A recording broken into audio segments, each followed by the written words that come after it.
This channel does not promote any violent, harmful, or illegal activities. All content provided by this channel is meant for an educational purpose only. এই মুহূর্তে যে খবর আমাদের নজর রাখতেই হচ্ছে, আপনারা জানেন নিষিদ্ধ স্যালাইনে ব্যবহার করায় মেদিনীপুর মেডিকেল কলেজে এক প্রসূতির মৃত্যু হয়।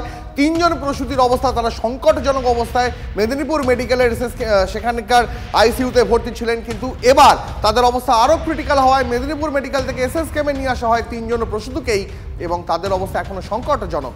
2 জন ক্রিটিক্যাল কেয়ার ইউনিটে এবং 1 জন আইটিইউতে চিকিৎসাধীন।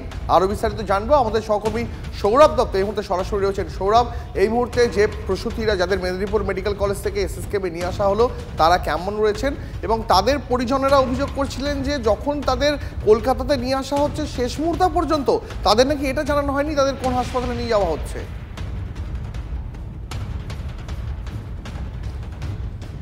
দেখো, যে 3 জন রোগিনী রয়েছেন এসএসকেএমে তাদের মধ্যে 2 জন সিসিইউ ক্রিটিক্যাল কেয়ার এবং 1 জন রয়েছেন ইন্টেনসিভ আইটিইউ বিভাগে। তাদের মধ্যে যিনি আইটিইউতে রয়েছেন তার নাম হচ্ছে 19 বছর বয়সী নাসরিন খাতুন। তিনি আইটিইউ 6 নম্বর বেডে ভেন্টিলেশন সাপোর্টে রয়েছেন। সিসিইউর মধ্যে 31 বছর বয়সী মিনারা বিবি, তিনি সিসিইউতে অক্সিজেন সাপোর্ট সিস্টেমে রয়েছেন, এবং 23 বছর বয়সী মাম্পি সিং তিনি ভেন্টিলেশনে রয়েছেন। এবং মাম্পি সিংয়ের অবস্থায় এই 3 জনের মধ্যে সবচেয়ে গুরুতর, তেমনটাই আমরা এসএসকেএম সূত্রে জানতে পারছি। তাদের যে পরীক্ষাগুলো করা প্রয়োজন সেই পরীক্ষাগুলো হচ্ছে রক্তের পরীক্ষা, ডায়ালিসিস, হেমোডায়ালিসিস যেগুলো করা দরকার সেই সবই পরীক্ষা চলছে। আর তুমি যে কথাটা বলছিলে যে গাফিলতির যে বিষয়টা, দেখো পরিজনকে জানানো হয়নি, পরিজনকে জানানো অবশ্যই পরিজনকে জানানোটা একটা অগ্রাধিকারের মধ্যে পড়ে, কিন্তু এই ঘটনায় আরও কতগুলো গুরুত্বপূর্ণ প্রশ্ন রয়েছে। প্রশ্ন 1, এই ঘটনাটা কবের? এই ঘটনাটা হচ্ছে বুধবার রাত 10:50 থেকে বৃহস্পতিবার সকাল 6:50। এই 8 ঘন্টা পর এই যে ঘটনা ঘটেছে, আমরা খবর করে জানিয়েছি বৃহস্পতিবার দিন এরকম একটা ঘটনা মেদিনীপুর মেডিকেল কলেজে ঘটেছে। তাহলে তখন থেকে তাদের শারীরিক অবস্থার অবনতি হতে শুরু করেছিল। শুক্রবার সকালে একজন রোগিনী মারা গেল, তারপর স্বাস্থ্য ভবন সেখানে ভাবলেন, তারা মনস্থির করলেন যে বিশেষজ্ঞ দল যাবে। শনিবার বিশেষজ্ঞ দল গেল, শনিবার বিকেলের মধ্যে একেবারে সৌরভ এই গোটা সিস্টেমটাতে, এই গোটা টাইমলাইনটাতে একটা গয়ঙ্গচ্ছুতি মনোভাব রয়েছে। সৌরভ, আজকেও তো স্বাস্থ্য ভবনে বৈঠক আছে, সেখান থেকে কি স্পষ্ট কোনো দিক নির্দেশ মিলতে পারে যে কিভাবে ওই প্রসূতির মৃত্যু হলো এবং বাকি প্রসূতিরা কেন এখনো আশঙ্কাজনক অবস্থায় হাসপাতালে? দেখো, স্বাস্থ্য ভবনে আজ যে বৈঠক রয়েছে 13 জন বিশেষজ্ঞ সদস্যের যে বৈঠক, সেই বৈঠক থেকে আমরা যেটা জানতে পারছি তাতে কিন্তু সেই বৈঠক থেকে নতুন একটা বিতর্কের সূত্রপাত হতে পারে।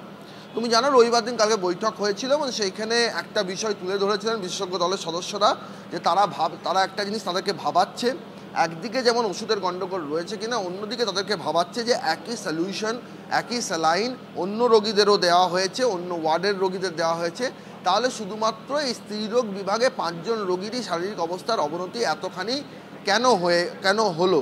আর সেই সংস্থার ওষুধ তো অন্য মেডিকেল কলেজেও ব্যবহার করা হচ্ছে, তাহলে শুধু মেদিনীপুর মেডিকেল কলেজেই কেন সমস্যা হলো? এই বিষয়গুলো নিয়ে পর কিন্তু অনেক স্বাস্থ্য ভবনের কর্তারা কিন্তু অনেক বেশি তারা জানতে আগ্রহী, এই প্রশ্নের উত্তরগুলো পেতে তারা আগ্রহী, এবং তারা মনে করছেন যে চিকিৎসকদের গাফিলতি রয়েছে কিনা সেই বিষয়টা, এবং স্বাস্থ্যকর্মীদের গাফিলতি রয়েছে কিনা বা কারোর গাফিলতি রয়েছে কিনা সেটাও কিন্তু, যেটাকে এবং সেদিকে আমাদের নজর থাকবে। নজর রাখো তুমি সৌরভ, অনেক ধন্যবাদ। আপাতত পরবর্তীতে আবার এই নিয়ে তোমার সঙ্গে কথা হবে। মেদিনীপুর থেকে 3 প্রসূতিকে কলকাতায় আনার ক্ষেত্রে চূড়ান্ত গাফিলতির অভিযোগ। কোথায় নিয়ে যাওয়া হচ্ছে জানানোই হয়নি দাবি পরিবারের। প্রশ্নে স্বাস্থ্য দফতরের ভূমিকা। বিশেষজ্ঞ দল মেদিনীপুর ছাড়ার আগেই প্রসূতিদের স্থানান্তরের পরামর্শ, তারপরেও এসএসকেএমে আনতে এত দেরি কেন? স্বাস্থ্য দফতরের কেন এই গয়ঙ্গচ্ছ মনোভাব, উঠছে প্রশ্ন। বলতে গেলে তো সিকিউরিটি তো ঢুকতে দেয়নি, ডাক্তারের সাথে কথা বলবো কি করে, সে তো ঢুকতে দেয়নি। না বলে না এখন যাওয়া যাবে না, ট্রান্সফার যে করছে সে যে কথা বলছে আমার মেয়েটা, যে ভর্তি করার পরে কি করলো জানিনি, বলতে পারবো না, সেই থেকে আমার মেয়েটা আর কথা বলে না। আর কদিন হলো বলো? ইঞ্জেকশন 3,500 টাকা করে কিনতে হয়েছে, কলকাতা থেকে আবার ব্লাড নিয়ে যেতে হয়েছে। আমরা যখন পেশেন্টটা তুলছি তখন পর্যন্ত আমাদেরকে বলেনি যে পেশেন্ট যাবে, ওখানে বলেনি। গাড়িতে উঠছে এই অ্যাম্বুলেন্সে, তাও বলেনি যে এই রুগীটা উঠবে, এরকমও বলে না। হ্যাঁ, এবারে যে গাড়িতে জানতে চাইলেও কি করে বলবে কোন ডাক্তার কে কি, ওরকম তো সিস্টেম নাই ওখানে, মানে কোন ডাক্তার চিকিৎসা করছে সেই কিছু সেও জানি না।